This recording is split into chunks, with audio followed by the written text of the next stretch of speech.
একবার এক যুবক তার মাকে বলে, আল্লাহ তাআলা যদি রিজিক দিয়ে থাকেন তাহলে আজকে দুপুরবেলা আমি খাবার খাবো না, দেখে আল্লাহ তাআলা আমাকে কিভাবে খাওয়ান।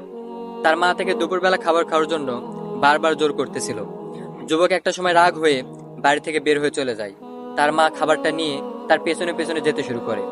যুবক একটা সময় বিরক্ত হয়ে গাছে উঠে পড়ে আর তার মাকে বলে যে আমি কিছুতে আজকে দুপুরবেলা খাবার খাবো না, তুমি চলে যাও।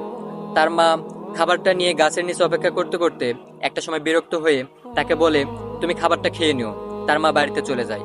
কিছুক্ষণ পর ওই পথ দিয়ে কয়েকজন পুলিশ যাইতেছিল। যাওয়ার সময় দেখে গাছের নিচে গরম গরম খাবার রাখা। পুলিশরা ভাবলো খাবারটা আমরা খেয়ে নিই।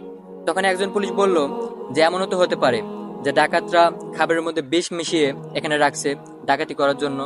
তখন আরেকজন পুলিশ বলল যে খাবারটা যেহেতু এখানে আছে তাহলে ডাকাতও আশেপাশে আছে। খোঁজাখুঁজি করতে না করতেই গাছে তাকিয়ে দেখে একজন বসা।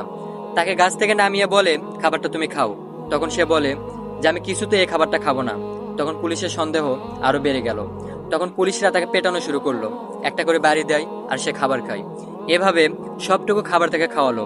তখন সেই যুবক বুঝতে পারলো যে আসলে রিজিক কি জিনিস।